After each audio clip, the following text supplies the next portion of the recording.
अब हमारी सोच क्या कहेगी? सोच देखिए क्या हो गया। हिंदुस्तान में रहते हैं, हमें भाईचारा बनकर रहना है, हमें उनके यहाँ जाना है, उनको हमारे यहाँ आना है। वो हमारे ईद पे आ जाते हैं तो क्या हम उनकी होली में न जाएं? वो हमारे रमजान के महीने में टोपी लगाकर हमारे रोजा इफ्तार में आ जाते हैं, हम उनके यहाँ मंदिर में चले गए तो क्या हुआ? ये भाईचारा है, ये भाईचारा, ये हमारी सोच है, ये नेता की सोच है। लेकिन शरीयत क्या कहती है कि उसने अपने दीन को बेच दिया है चंद टुकड़ों में। तो मेरे भाइयों, सोच वो नहीं है जो हम सोच रहे हैं, सोच वो है जो जनाब मोहम्मद रसूलुल्लाह ने बताई है। हमें उस सोच के ऊपर चलना है। इस्लाम हिंदू भाइयों से नफरत करने की इजाजत नहीं देता। यकीनन इस्लाम हिंदू भाइयों से प्यार करने की इजाजत देता है, ईसाइयों से मोहब्बत करने की इजाजत देता है, सिख और जैनियों से मोहब्बत करने की इजाजत देता है। हाँ, हमारा इस्लाम तो ये कहता है, या अय्युहन्नास इन्ना खलकनाकुम मिन ज़करिन व उन्सा। हिंदू, मुस्लिम, सिख, ईसाई, इन सब का बाप एक है आदम और इन सब की माँ एक है हव्वा। तुम सब एक बाप के और एक माँ के बेटे हो। हाँ, हमारा इस्लाम ये कहता है कि तुम सब भाई भाई हो। लेकिन हमारा इस्लाम मस्जिद छोड़कर किसी के मंदिर में जाकर हार और फूल चढ़ाने की इजाजत नहीं देता है। मेरे भाइयों, भाई भाई का मतलब यह है कि वो बीमार हो जाए तो उसकी देख रेख करो, उसको पैसों की जरूरत पड़ जाए तो उसको दो, उसके घर में चूल्हा नहीं जल रहा है तो आप उसकी मदद करो। अगर वो मौत और जिंदगी की कश्मकश में है और उसको उसके ग्रुप का ब्लड नहीं मिल रहा है, तुम पड़ोस में रहते हो, तुम्हारा ब्लड उसके ब्लड के ग्रुप से मिल रहा है, लेकिन तुम रोजे से हो, उसकी जान जा रही है, डॉक्टर कह रहा है कि ये मुसलमान, उसका पड़ोसी अगर एक बोतल खून दे देता है तो इसकी जान बच जाएगी। तो यहां इस्लाम ये कहता है कि उस हिंदू की जान बचाने के लिए अगर तुम्हारा एक बोतल खून जा रहा है तो दे दो। कहता है रोजे से हो तो इस्लाम कहता है कि तू अपना रोजा तोड़ दे, लेकिन किसी की जान अगर बच रही है तो एक बोतल खून देकर उसकी जान बचा ले। रोजे की कज़ा तेरी बाद में हो जाएगी, इसको बाद में पूरा कर लेना। इस्लाम इस भाईचारे की इजाजत देता है, लेकिन इस्लाम इस बात की इजाजत नहीं देता है कि हम दूसरों के त्योहार में जाकर रंग फेंकें या उनकी पिचकारियों की होली अपने जिस्म पर बर्दाश्त करें और उनसे ये कहें कि लो हमारे भी रंग लगाओ, हम भी तुम्हारे साथ हैं। लो, वो हमारी मस्जिद में अगर नमाज पढ़ने आ जाएं तो इसका यह मतलब नहीं कि हम भी उनके मंदिरों में हाथ जोड़कर खड़े हो जाएं उनका वोट पाने के लिए। इस्लाम इस बात की इजाजत हमें बिल्कुल नहीं देता है। मेरे भाइयों, यही हमें सोच अपने अंदर पैदा करना है। इसी सोच को अगर हमने अपनी सोच बना लिया कि अपनी सोच कुरान और हदीस के मुताबिक ढाल ली, तो मेरे भाइयों, अब देखिए सोच है ना, आज पूरी तकरीर सोच पर ही हो रही ना। हमारे यहाँ क्या होता, हम जितनी नमाजें पढ़ रहे हैं दिन पे दिन गरीब होते जा रहे हैं। मौलाना साहब, यार आप तो कहते थे अल्लाह वाले बन जाओ, बरकत होगी, हम तो जितनी नमाज पढ़ रहे हैं, रोज़ा रख रहे हैं, अल्लाह ताला हमें उतना ही आजमा रहा है। हमें तो देखिए पहले कितना पैसा था, पैसा ही नहीं है, मेरा बच्चा बीमार रहता। ये हमारी सोच हो गई। हम जितनी इबादत कर रहे हैं हमें उतनी गरीबी आ रही है, ये हमारी सोच है। अल्लाह के रसूल के जमाने में एक सहाबी ईमान लाए, पहले वो काफिर थे, इस्लाम लाए, ईमान लाए, उन्होंने नमाज पढ़ना शुरू की। जब नमाज पढ़ना शुरू की तो उनको खूब बरकतें हुई, खूब मालो दौलत उनको मिलना शुरू हो गया। वो अल्लाह के नबी के पास रोते हुए आए।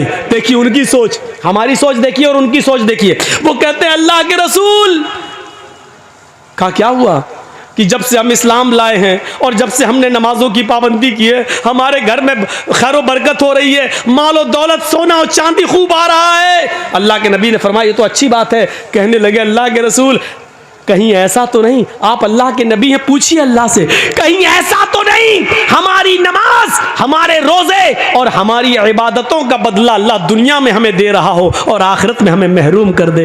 अगर वो दुनिया में हमें दे रहा तो नहीं चाहिए, हमें अपनी नमाज और रोजे का इनाम आखिरत में चाहिए। अल्लाह अगर हमारी नमाज और रोजे का इनाम दुनिया में दे रहा है और आखिरत में हमें कुछ ना दे तो हमें दुनिया में कुछ नहीं चाहिए, हमें आखिरत में चाहिए। ये उनकी सोच थी। और हमारी सोच क्या है? जब से नमाज पढ़ रहे हैं तब से और कंगाल हो रहे हैं। तो कभी कभी सोच ऐसी भी होती है, सोच, इसीलिए कुरान ने कहा है बिना तहकीक किए हुए कभी अपनी जबान से कोई लफ्ज मत बोलो। इज़ा जाकुम फासिकुम बिनबाइन, जब तुम तुम्हारे दरमियान कोई समाज का बुरा आदमी कोई बुरी खबर लेकर आए, किसी के बारे में कहे फला ऐसा कर रहा था, तो एकदम उसकी बात मत मान लो, बल्कि तहकीक कर लो। आपको मालूम है इमाम औज़ाई रहमतुल्लाह अलैह बहुत बड़े बुजुर्ग गुजरे हैं, जरा देखिए उनके घर में उनकी बीवी से मिलने के लिए उनके गांव की एक औरत आती है और सुबह सुबह दरवाजा खटखटाती है। इमाम औज़ाई रहमतुल्लाह अलैह फजर की नमाज के बाद कुरान की तिलावत कर रहे थे चटाई पर बैठकर, उन्होंने दरवाजे पर देखा कोई आया है, दरवाजा खोला तो सामने गांव की औरत खड़ी है। पूछा कैसे आई हो बहन? उसने जवाब दिया आपकी बीवी से मिलना है। इमाम औज़ाई रहमतुल्लाह अलैह ने अपनी बीवी से कहा कि तुमसे कोई औरत मिलने आई है, तुम उससे मिलो, मैं अंदर चला जाता हूं। अब इमाम औज़ाई अंदर चले गए और जिस चटाई पर कुरान पढ़ रहे थे उस चटाई पर उनकी बीवी ने उस गांव की औरत को बिठा दिया, आओ बैठो। वो औरत जैसे ही जो गांव की मिलने आई थी जैसी बैठी चटाई पर, उसके पीछे से जो शलवार, ये जो थम्स होते हैं हिप का हिस्सा, ये पूरा भीग गया। जैसी बैठी वो पूरी शलवार पूरा कपड़ा उसके जिस्म से चिपक गया, भीग गई वो। उसने नजर दौड़ाई तो इमाम औज़ाई का 3 साल का बच्चा कपड़े उतारे हुए नंगा वहीं पर खेल रहा था। उस औरत ने क्या समझा कि अभी इस बच्चे ने यहां पेशाब कर दिया है। देखिए बच्चा नंगा हो, कपड़ा ना हो और ये बैठी हो पूरा भीग गई, तो इसने क्या कहा इमाम औज़ाई की बीवी से, तुम्हें शर्म नहीं आती? तुमने मुझे इस चटाई पे बिठा दिया जहां तुम्हारे बच्चे ने पेशाब किया है, देखिए पेशाब पूरा मेरे कपड़े में भर गया, अब जाकर मैं नहाऊं और कपड़ा धुलूं? बच्चा 3 साल का है, अब इसका पेशाब भी पाक नहीं रहा कि छींटा मार के पाक हो जाए, अब तो धुलना पड़ेगा सर्दियों के इन दिनों में, है चटाई पे बिठा दिया। इमाम औज़ाई की बीवी क्या कहती हैं, देखिए सोच, देखिए उस औरत की सोच क्या थी कि इस पे पेशाब है। इमाम औज़ाई की बीवी कहती हैं पेशाब नहीं है मेरी बहन, तुम शौक से इस पर बैठी रहो, तुम्हें डरने की कोई जरूरत नहीं। वो कहती है कि मैं कैसे मान लूं ये पेशाब नहीं है? कोई लोटा नहीं रखा, पानी का कोई जग नहीं है, कोई गिलास नहीं है कि यहाँ पानी गिरा हुआ हो, ये बच्चा आपके कपड़े उतारे हुए है, मुझे तो यही अंदेशा कि इस बच्चे का पेशाब होगा। इमाम औज़ाई की बीवी कहती है कि ये मैं आपको जमानत देती हूँ कि ये पेशाब नहीं है, बच्चे ने पेशाब नहीं किया है, लेकिन बच्चे का कपड़ा उतारा, उसने नाली में पेशाब किया, यहां नहीं किया है, तुम बेफिक्र रहो। उसने कहा इमाम औज़ाई की बीवी से ये पेशाब नहीं है और पानी भी नहीं है, तो फिर है क्या? पहले मुझे बताओ, मुझे सेटिस्फाई करो। इमाम औज़ाई की बीवी कहती है जब तुम मान नहीं रही है तो अब मुझे तुझे बताना पड़ रहा है कि ये क्या है। सुन, जब तू नहीं मान रही है तो सुन, मेरे शौहर फजर की नमाज पढ़ के आते हैं और इसी चटाई पर बैठकर कुरान की तिलावत करते हैं। कुरान पढ़ने के बाद फिर वो अपने रब से अपने गुनाहों की माफ़ी मांगते हैं और तौबा करते हैं। इतनी तौबा करते हैं, इतना रोते हैं अपने रब के सामने कि उनके आंखों से गिरने वाले आंसुओं से ये चटाई भीग जाती है, तर हो जाती है। मेरी बहन, तुम जिस चटाई पर बैठी हो और जिस चटाई के से भीग गई हो, ये मेरे बच्चे का पेशाब नहीं है, ये पानी नहीं है, ये मेरे शौहर के आंखों से गिरने वाले आंसू हैं, जो अल्लाह के खौफ से और अल्लाह के डर से रोते हैं, जिस आंसुओं से तुम्हारी शलवार भीग गई है। देखा आपने वो क्या सोच रही थी और वजह क्या निकली है। जरूरी नहीं हम किसी के बारे में कुछ सोचें, जरूरी नहीं कि हम किसी के बारे में जो सोचें वो सही हो सकता है कि हमारी सोच गलत हो। इसीलिए कुरान कहता है रज़ान ज़िक्री फ़इन्ना लहू मईशतन ज़ंका, जो मेरे जिक्र से मेरी नमाज से एराज करेगा, यानी आजान के वक्त मस्जिद में नहीं आएगा, खेत में लगा हुआ है, खेती कर रहा है, बाजार में लगा हुआ है, मार्केटिंग शॉपिंग कर रहा है, हाँ चाय पीने में लगा है, होटल में बैठा है, आजान की आवाज सुन रहा है लेकिन मस्जिद की तरफ नहीं जा रहा है, आजान की आवाज सुन रहा है, कैरम बोर्ड खेल रहा है, आजान की आवाज सुन रहा है, लेकिन वो अपने मशगले में अपने काम को नहीं छोड़ रहा है। इसको कहते हैं कि उसने नमाज से एराज किया है। वमन आरज़ान ज़िक्री, दुनिया का कोई मौलवी तुम्हें कोई ताबीज नहीं दे सकता है, तुम्हारे घर में मालो दौलत के दरवाजे नहीं खोल सकता है, तुम्हें घर में खैर और बरकत का कोई ताबीज नहीं दे सकता है। अगर कोई मौलवी देता है तो वो झूठ बोलता है, अगर देता है तो ड्रामा कर रहा है, नौटंकी कर रहा है। अल्लाह ने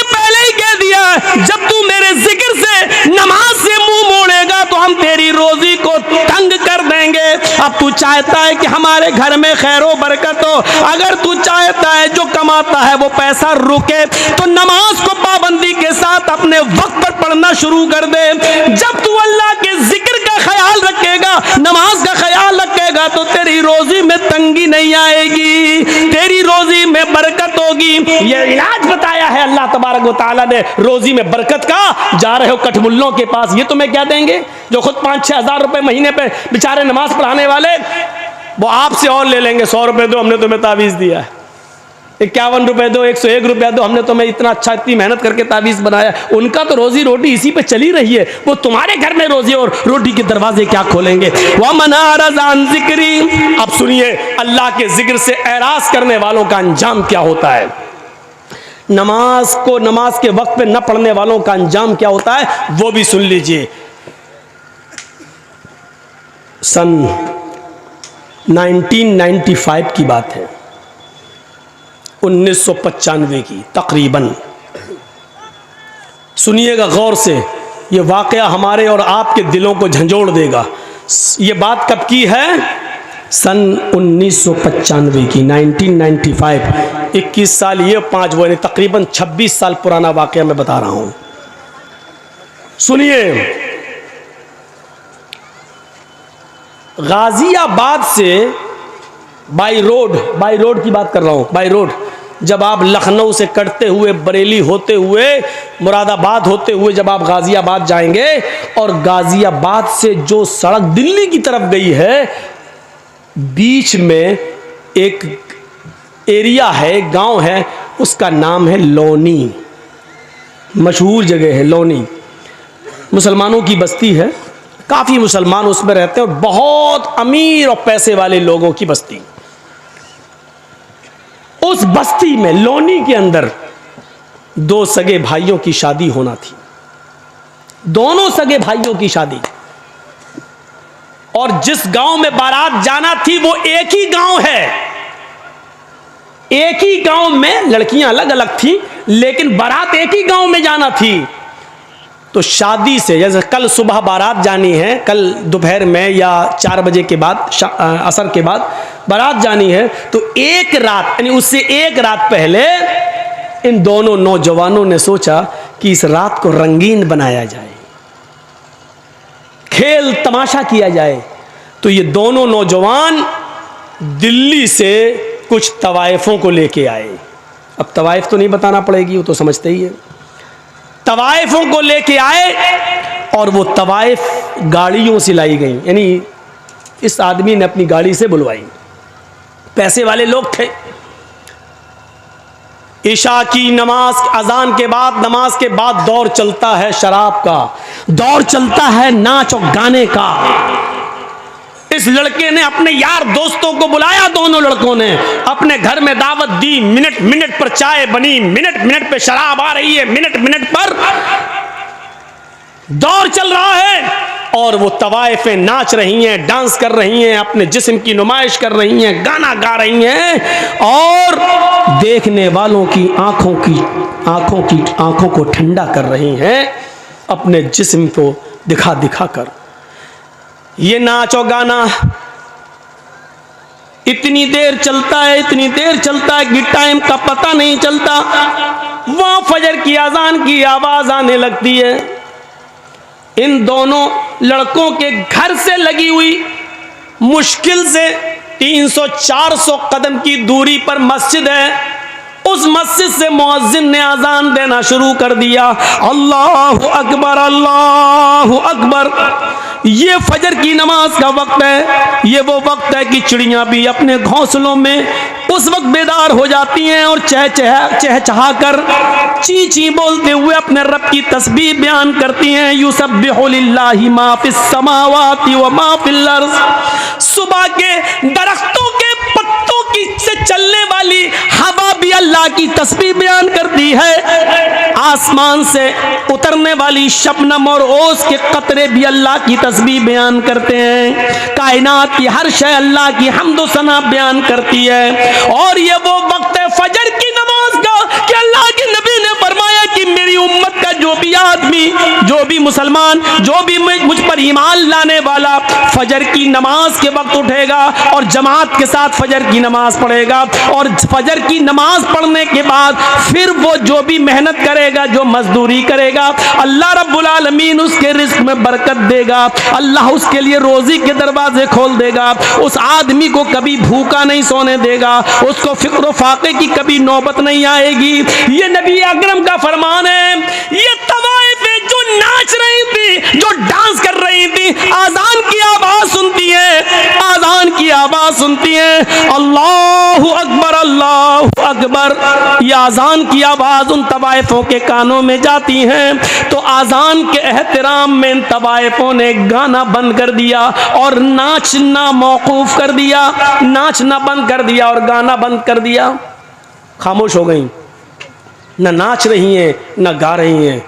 इन दोनों लड़कों ने देखा कि इनके पायलों की छनकार रुक गई है, इनके पैर जो अभी जमीन पर थरक रहे थे वो रुक गए हैं, मुंह से सुरीली आवाज में जो गाने की आवाज आ रही थी वो गाने रुक गए हैं। तो इन दोनों नौजवानों ने कहा क्या हुआ? तवाइफों से, क्यों रुक गई हो, क्या बात है? इन तवाइफों ने जवाब दिया, मस्जिद से आजान की आवाज आ रही है, हम आजान के एहतराम में रुक गए हैं, हम भी मुसलमान हैं, अगरचे नमाज नहीं पढ़ते हैं तो क्या हुआ, लेकिन आजान का एहतराम करते हैं, हम आजान का एहतराम करते हैं, हमारी मजबूरियों ने हमको तवाइफ बना दिया है, नाचने और गाने वाला बना दिया है, वरना हम तवाइफ नहीं थे। हमारा ये मतलब नहीं है कि हम नाचेंगे नहीं, गाएंगे नहीं, लेकिन इतनी देर रुक जाने दीजिए जितनी देर मस्जिद से आजान की आवाज आ रही है, हमको इतनी देर रुक जाने दीजिए। हमने आजान के वक्त कभी गलत काम नहीं किया है, हमने आजान के वक्त कभी गलत काम नहीं किया है, आजान का एहतराम मैं करती हूँ, मैं अभी नाच नहीं सकती और गा नहीं सकती। इन दोनों नौजवान लड़कों ने जो जुमले कहे वो सुनो क्या थे। इन दोनों नौजवान लड़कों ने जवाब दिया, सुनो सुनो गाने सुनने वालों, सुनो टीवियां देखने वालों, सुनो मोबाइलों में 1 GB और 2 GB मिलती है तो पूरी फिल्मों में और ड्रामे देखने वालों। इन दोनों नौजवानों ने जवाब दिया इन तवाइफों से, अजान तो दिन भर में 5 मरतबा होती है, लेकिन तुम तो रोजाना नहीं आती हो, मुअज्जिन का काम है अजान देना, वो अपना काम कर रहा है, तुम्हारा काम है नाचना और गाना, तुम अपना काम करो, अगर तुम रुक गई तो हम तुम्हें रात भर की मेहनत नहीं देंगे। उन तवाइफों ने सोचा कि मुझे रात भर की मेहनत न मिले तो इससे बेहतर है कि नाच लूं, दिलों का हाल तो अल्लाह जानता है कि मैं अजान का एहतराम कर रही हूं। वो औरतें, वो तवाइफें फिर नाचने लगी, अजान की आवाज आ रही है, उनका दिल गवारा नहीं कर रहा है नाचना, लेकिन इन दोनों भाइयों ने कहा मुअज्जिन अपना काम करता है, तुम अपना काम करो, अगर नहीं करोगी तो हम तुम्हें मेहनत नहीं देंगे, हम जो सौदा हुआ है वो तुम्हें रकम नहीं देंगे। उन तवाइफों ने दोबारा नाचना और गाना शुरू कर दिया। सुनो, अजान के वक्त फिल्में देखने वालों, अजान के वक्त नाचो गाना देखने वालों, अल्लाह के जिक्र से मुंह फेरने वालों, बजाय मस्जिद के अपने खेतों में जाने वालों, बजाय मस्जिद के मॉल में शॉपिंग करने वालों, बजाय मस्जिद में जाने के होटलों में बैठ के चाय पीने वालों, बजाय मस्जिद में जाने के इंडिया पाकिस्तान का मैच देखने वालों, बजाय मस्जिद में जाने के अपने आप को लहू लाइफ में मसरूफ रखने वालों, इन तवाइफों ने नाच गाना शुरू कर दिया। ये नाचती नहीं हो, ये नाच गाना सुबह 7 बजे तक चलता है। अपने वादे के मुताबिक इन दोनों भाइयों ने, अपने वादे के मुताबिक इन दोनों भाइयों ने उन तवाइफों को पूरी मजदूरी दी। उन तवाइफों ने कहा, देखिए हम औरत जात हैं, पेशावर तवाइफ जरूर है, हम पैसा मिलता है सिर्फ नाचते और गाते हैं, लेकिन अपने जिस्म का सौदा नहीं करते हैं, हमारी इज्जत को खतरा है, तुम लोग इज्जत के साथ मुझे लेके आए हो, मुझे इज्जत के साथ दिल्ली तक पहुंचा दो। इन दोनों भाइयों ने सोचा कि चलो लौंडी से दिल्ली है ही कितना दूर, हम इनको पहुंचा देते हैं, फिर वापस आ जाएंगे, 2 बजे के बाद तो बारात जाना है, अभी तो जाएगी नहीं, हम इनको छोड़ के वापस आ जाते हैं। दोनों भाई उन तवाइफों को पहुंचाने जा रहे हैं, तवाइफों की गाड़ी आगे चलती है और इन दोनों भाइयों की गाड़ी पीछे चल रही है। तवाइफों की गाड़ी आगे चलती है। तवाइफों का जो ड्राइवर था वो थोड़ा होशियार था, इसलिए उसने बहुत होशियारी के साथ गाड़ी को मोड़ मार कर निकाल लिया। लेकिन सामने से आने वाले ट्रक ने इन दोनों भाइयों की गाड़ी में ऐसी टक्कर मारी कि इन दोनों भाई की गाड़ी कई हिचकोले खाने के बाद काफी दूर गिरती है, एक खेत में गिरती है। आनन फानन लोगों की भीड़ जमा हो जाती है। किसी तरह कार का, गाड़ी का ढक्कन खोला जाता है, उसकी खिड़की खोली जाती है, उसकी विंडो खोली जाती है। लेकिन दोनों भाइयों की लाशें इतनी बिगड़ चुकी हैं, इतनी खराब हो चुकी हैं कि पहचान से बाहर है कि बड़े भाई की लाश कौन सी है और छोटे भाई की लाश कौन सी है। पहचान नहीं, पहचान से दूर है। ऐसी टक्कर होती है ट्रक से कि गाड़ी दूर गिरती है, बड़ी मुश्किल से ढक्कन खोला गया। बस करो भैया, पी लेना बाद में चाय यार, हम इनको मना कर रहे हैं, पीछे से आप बोल रहे हैं। दोनों भाइयों की गाड़ी खिड़की खोली जाती, जब खिड़की तो लाश पहचानने में नहीं आ रही है कि बड़े भाई की लाश कौन सी है, छोटे भाई की लाश कौन सी है।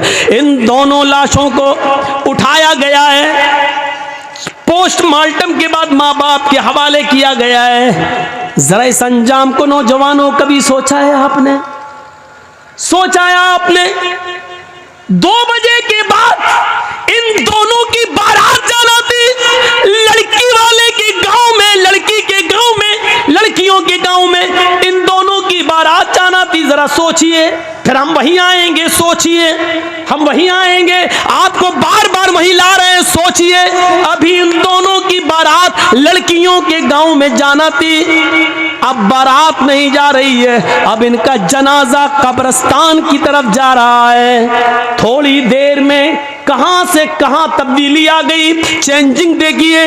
अभी 2 बजे के बाद, 4 बजे के बाद, मगरिब के बाद इनकी बारात लड़कियों के गांव में जाना चाहिए, लेकिन अब इन दोनों लड़कों को गांव में नहीं बल्कि कब्रिस्तान ले जाया जा रहा है। अभी कुछ देर के बाद इन दोनों लड़कों को लड़की के माँ बाप की तरफ से मिले हुए कपड़े पहनना थे, सेहरा पहनना था, दूल्हा बनना था, इनको नए कपड़े पहनना था। लेकिन थोड़ी देर में अब इनको नए कपड़े नहीं बल्कि नया कफन पहनाया जा रहा है। तसव्वुर कीजिए, फिर कहता हूं सोचिए, अभी इनको कपड़े पहनना थे नए, लड़की के माँ बाप की तरफ से मिले हुए कपड़े पहनना थे, लेकिन अब बाप की तरफ से इनको कफन पहनाया जा रहा है। मेरे भाइयों जरा सोचिए, अभी थोड़ी देर के बाद इनको शादी के मंडप पे बैठना था, वही मौलवी है जो अभी थोड़ी देर के बाद इन दोनों का खुतबा निकाह पढ़ाना था उसको। या अय्युहल्लज़ीना आमनुत्तकुल्लाह हक़्क़ तुक़ातिह या अय्युहन्नासु इत्तक़ू रब्बकुम